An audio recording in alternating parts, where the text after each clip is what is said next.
So, Jason Witten goes to the Las Vegas Raiders. I really gotta get used to that. Okay.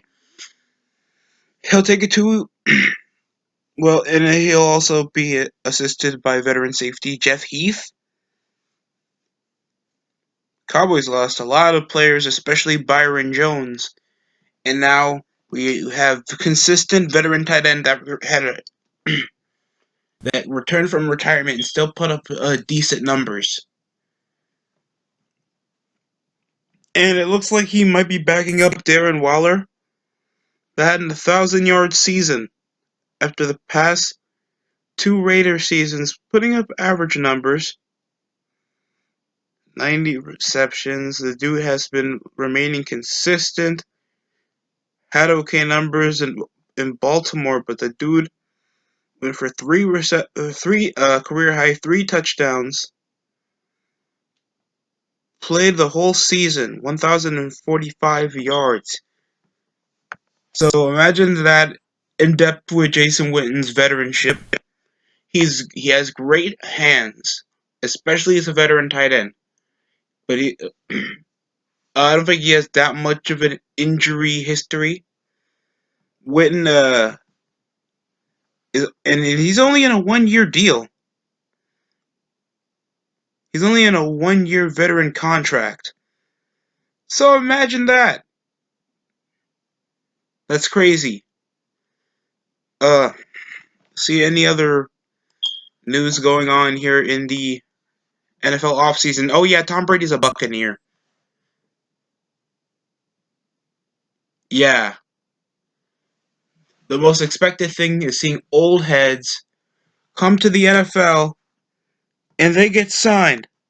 This is my news for the NFL free agency. So, what the hell? Marcus Mariota goes to the Las Vegas Raiders. Philip Rivers signs I think a 2-year or 1-year deal worth like 30 something, like 32 million with the Indianapolis Colts. That's a crazy signing because they were held back.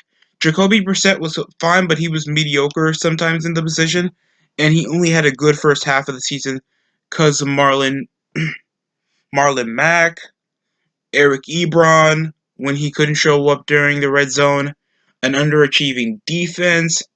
I thought it was a great signing, and I think a culture like the Colts could really work for some guy like Philip Rivers, and especially his play style. So I thought that was a great signing.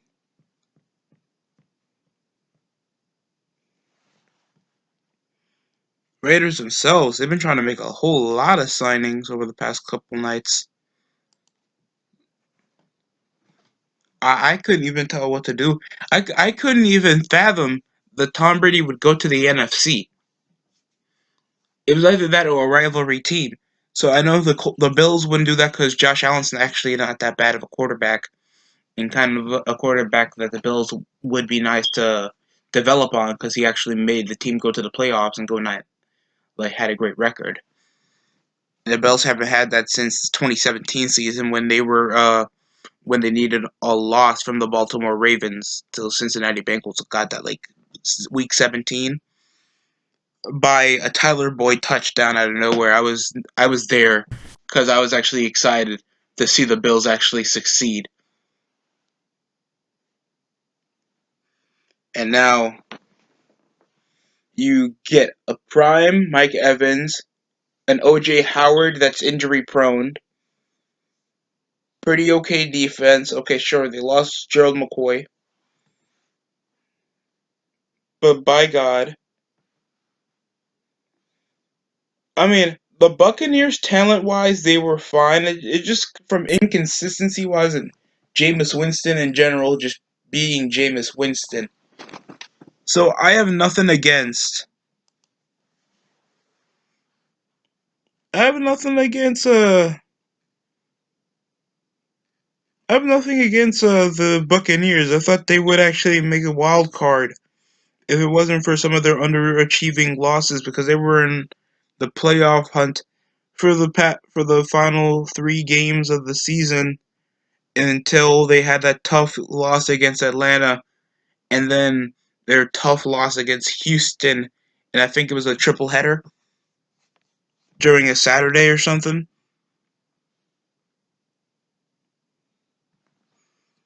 And the Buccaneers kind of need it because over their history, luckily they're 267 40, like 424 with only one draw in their franchise history, and only making it to one Super Bowl appearance that they won with John Gruden. And it's only been uh, 14 years since that happened. Nothing more than that, like 15 years, 16 years, because my brother was born in 2004. So, yeah, I just have like very low expectations for the Buccaneers to actually succeed. Because it's not like they had bad players. I thought it just came into a coaching standpoint, a play style that obviously did not fit Jameis Winston.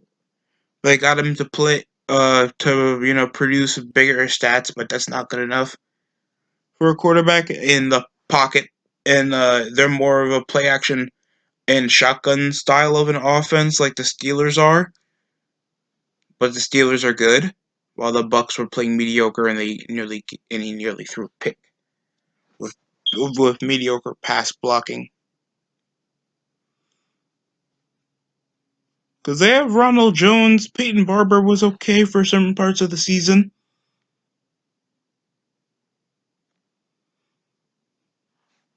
Jameis Winston went for 5,000 yards.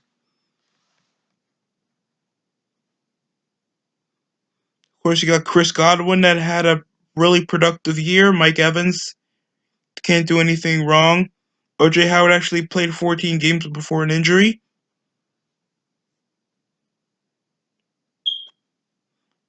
Vita Vea. It's not like they have bad players. Now, I think all they need to do is pick up some O-line help, and they'll probably be solid. Because the only player, and some defensive players as well, because it's like Devin White, Shaquille Barrett that broke out, and Levante David. Everybody else couldn't stop anything, and nobody could be that threatening on the defensive front.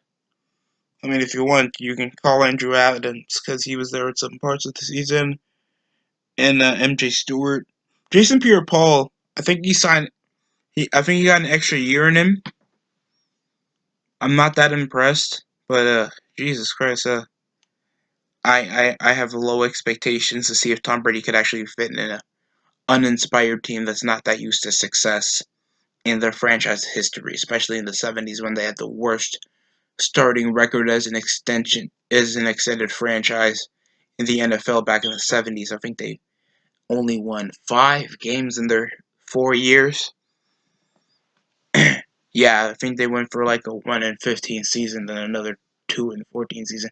They were just bad.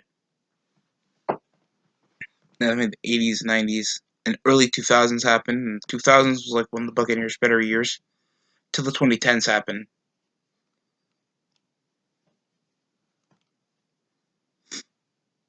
I have like Jesus Christ. We have Thomas. We have Thomas Davis. I think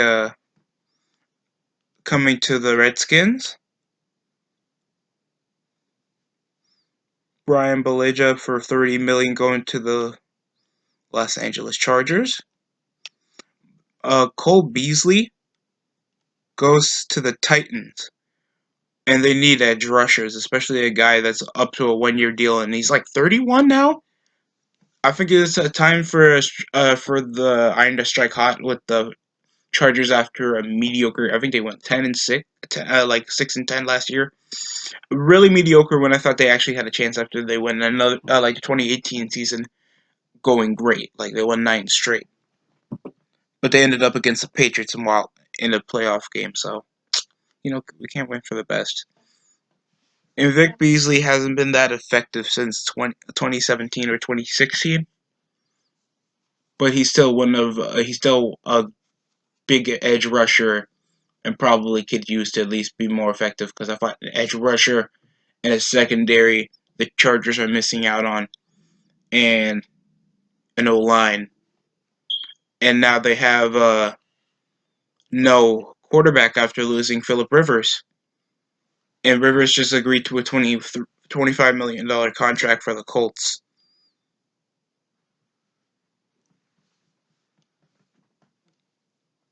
Oh God, this is the most craziest off season I'm probably going to have in a long time. So Philip Rivers to the Colts. That's already a crazy signing for veteran leadership. I think that it works. I don't know if Philip Rivers is going to play like Peyton Manning when he was in the Broncos, but whatever works for them, especially on a more audible sense of things and how their coaches. It seems like they have a really good, culture. You're actually going to play on a real football stadium.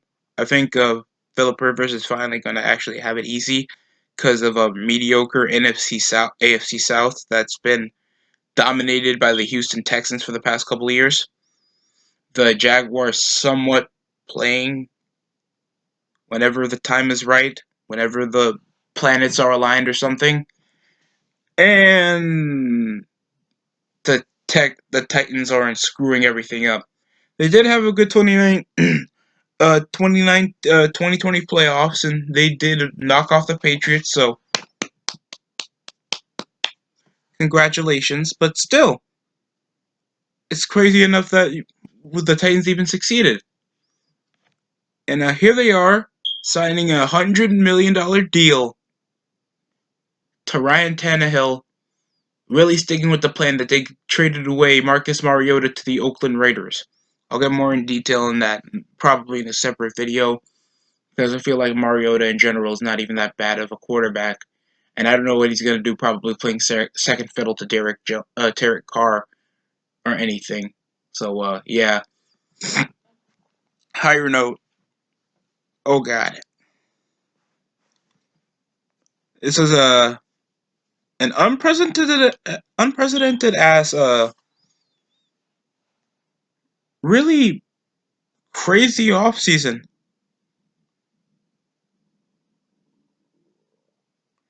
Next, we have Corey Littleton signing with the Oakland Raiders. I mean, Las Vegas Raiders. Underrated linebacker core. I think that was just based on how the rest of the defense was, because I think the LA Rams really was losing a secondary, and they were choking a lot of leads. They lost to the 49ers twice. This team really came from fall from grace so bad. They came from NFC champions to just an overall injury-prone, inconsistent laughing stock. I don't even know how many times they're going to keep their quarterback. And people already think that they're gonna get another quarterback that can fit the kid that can fit in their system.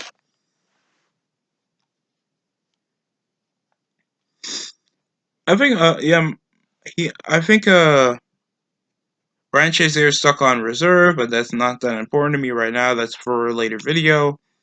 He's been injured ever since that little incident. I think he tore his hip. He broke something involving his spine, and he's been fucked up. Panthers reached a deal with Teddy Bridgewater. Robert Quinn go. Oh wow, Bears signed Robert Quinn. That's a great edge rusher. Oh my god. Of course, DeAndre Hopkins is now a Cardinal after a big trade. David Johnson goes to the Houston Texans after being injury prone and kind of inconsistent since his time in Arizona. Jay Ajayi, from the second half of the season, been more productive than David Johnson has ever been. And an unprecedented trade option that the front office thought Cam Newton requested. That was crazy. I didn't even expect that Cam Newton wanted a trade after the injuries he suffered. Playing inconsistent. He hasn't been producing well since his his 2 seasons after his MVP year when his Christian McCaffrey was coming up. So yeah, the and it looks like another 2 year extra deal. So it looks like the Saints will be sticking with Drew Brees. Sorry, Taysom.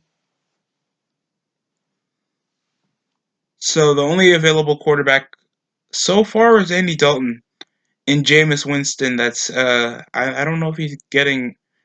I don't know if they're recovering, extending him after just getting Tom Brady. And this is off his rookie contract, and uh, Andy Dalton's in his early 30s, as well as the guy in his draft class, Cam Newton. So imagine Andy Dalton with his veteran experience, a good quarterback arm, and he's obviously a great field general. Why doesn't he go up to the New York Jets, the Chargers? Sorry, that's my stomach. That it's either the Giants that I think they're sticking with Daniel Jones, but veteran quarterbacks always pick up the slack. We already got Case Keenum going to the Cleveland Browns. I mean, out of the yeah. Oh my God, Case Keenum. And after a shitty time with Colt McCoy and Dwayne Haskins fighting for starting leadership that they started Dwayne Haskins second half of the season, Case Keenum had more interceptions than touchdowns. He was just terrible for the Redskins. And I haven't even seen that much off of the Redskins except like signing defenders.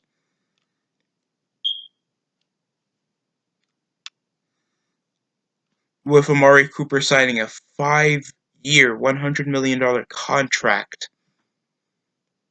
Oh my God. I know you're sticking to that number one option, and it's either stick to you know, your athletic, high octane receiver, or your inconsistent quarterback with a big arm. I think they're just gonna franchise tag uh Dak Prescott.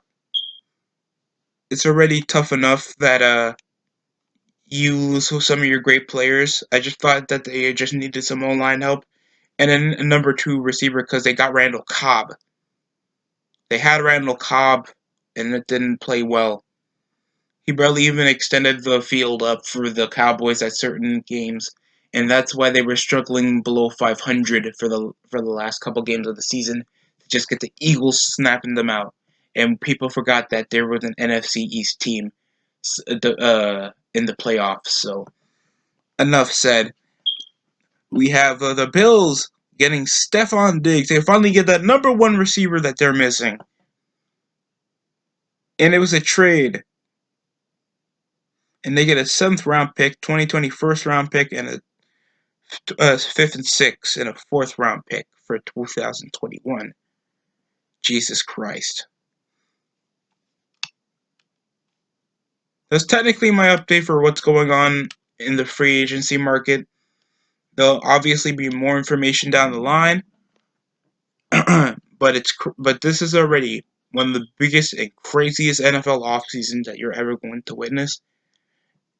It's just a well, I don't want to say it's like equivalency to the NBA off season. Nothing can stop like how the NBA's craziness is.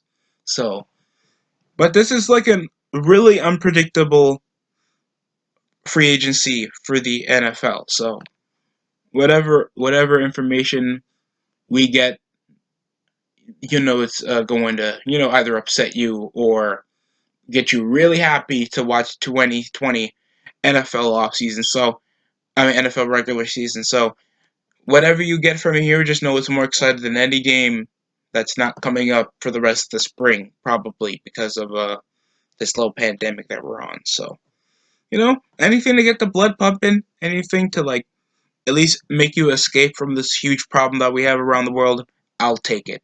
That's it coming from the DST show. Hope you guys like the news. Like, comment, and subscribe if you want more NFL information. I'm always going to try to read your comments, and I always try to do this to try to improve the channel or any type of information that you have for me or everybody else. So that's it coming from the show.